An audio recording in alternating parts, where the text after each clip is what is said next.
survival rate of glioblastoma is only 6.8%, which is crazy compared to a more common cancer like breast cancer with a 90% 5-year survival rate. And this is after the average survival length post-diagnosis is only 8 months.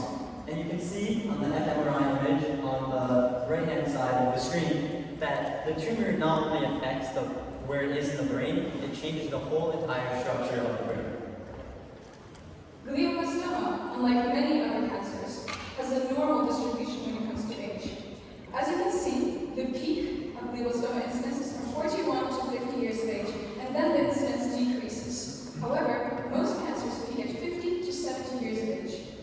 What's even more unique is the fact that glioblastoma affects children as well.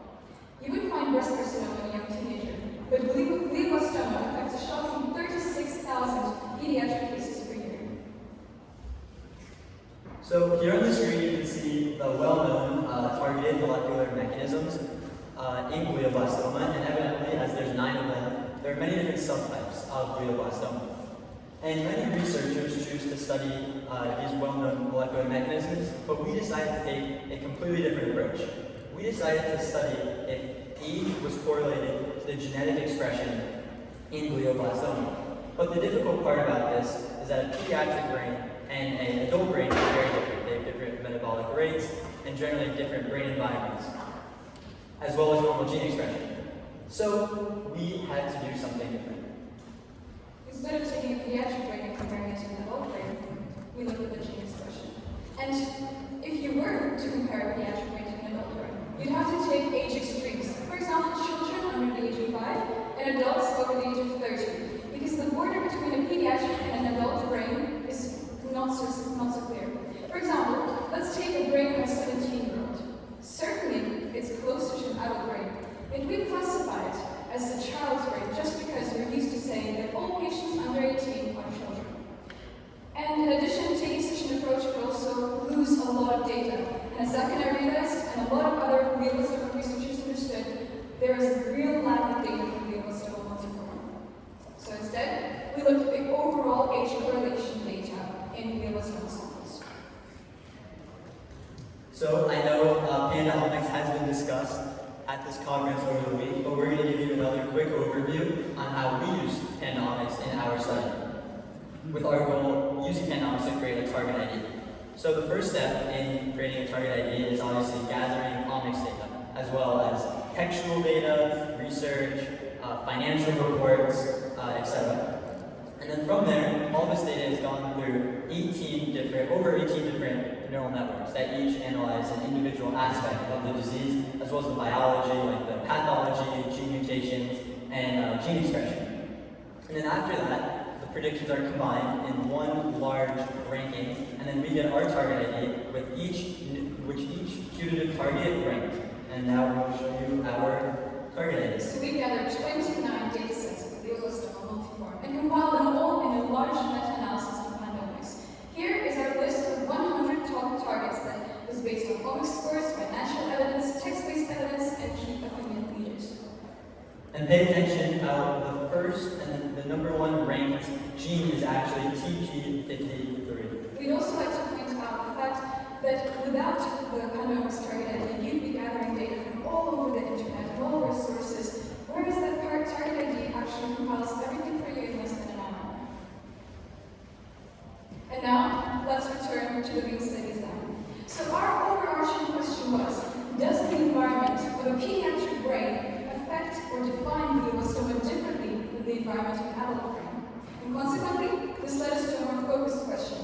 Is there a correlation between the age and genetic expression and patterns of glioblastoma?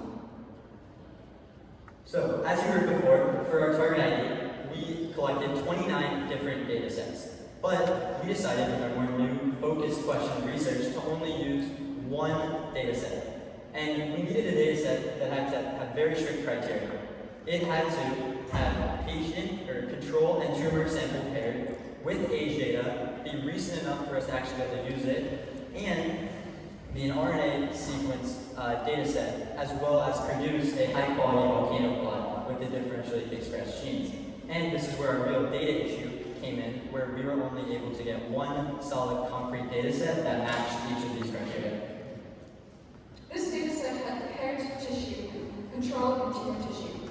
This allowed us to do a pairwise analysis with the aim to find the most correlated sign genes. What this means is that we found the top correlated genes for tumors and the top anti-correlated genes for tumors seen on the right, and the top correlated and anti-correlated genes for control patients. So then we took our age-correlated genes and plotted them on a heat map, and you can very, very vividly see that the gene expression in the healthy tissue versus the tumor tissue is entirely different. And out of the list of top correlated and anti-correlated genes that we got, we chose the four most with the highest age correlation difference in tumor and control tissue, as you can see on the screen.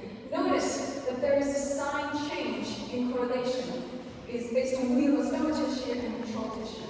So WAM and IRF3 are the two genes that were positively correlated with glioblastoma tissue and age, and those were also negatively correlated with control tissue. NAC3P and CDKN3 were negatively correlated with glioblastoma tissue, but positively correlated with age and control tissue. And as high schoolers, we already realized the fact that this shows us a cancer-age trade-off. Why? Because if you knock down WAM and IRF3 in glioblastoma patients, you risk to increase the speed of aging in those very patients. But now a little bit more about those genes. What we found is that three of them, WAM, IRF3, and CDKN3, are well-known aging targets, whereas NAC3P is a new target. What this shows is that our method has given us three targets that are already well-known, which means that the method works. So Zach will explain the function.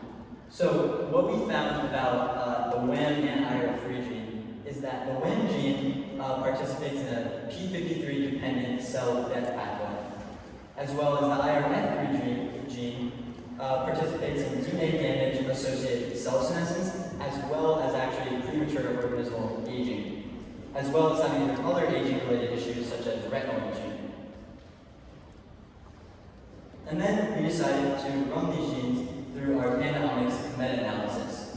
We wanted to test whether they are druggable, because the risk of aging is certainly much lower than the risk of glioblastoma. So if we could target these molecules, we'd be saving millions of patients. And what we see in our meta-analysis is that although panda-omics says they're not druggable, they shouldn't be disregarded, because they can still be regulated through microRNA or through gene editing. And to summarize, there is a normal distribution of glioblastoma incidence, and this is unusual for cancer. Next, our pairwise analysis showed that we have different top age-correlated and anti-correlated genes in tumor and control tissue. And finally, we found four genes, NAC3P, CDKN3, IRF3, and WAM, which have the largest age correlation difference in tumors and controls. And we want to have you focus on those four genes because two of them are completely new targets from the perspective of glioblastoma, NAC3P and WAM. NAC3P is also new from the aging perspective, whereas the other two genes are well known in both the aging and cancer world. And lastly, we want to thank the Inspire Longevity Program for having us here. It's really been awesome being at the conference, and also our conference organizers, Morgan, Alex, and Daniela. And a special thank you to Alex for making this research possible. Thank you. And now we're ready to have coffee with you and answer your questions.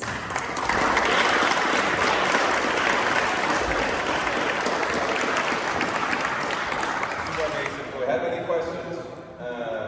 Maybe I can ask a question. So, it's been open.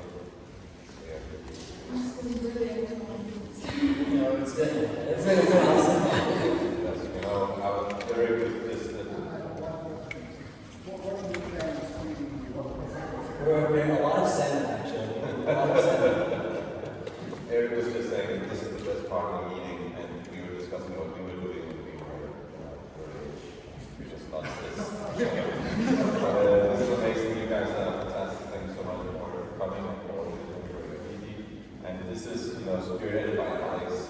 I'm just taking credit for Alex. That's your idea. So this is Alex's yeah, I must say that these guys are 16, okay? Well, 16, 17. You know, I remember what I was doing when I was 16, 17. Present in English because I didn't speak it. And you guys are presenting like high-level target discovery exercise that could turn into a startup on a PowerPoint nowadays, right? So I'm truly amazed.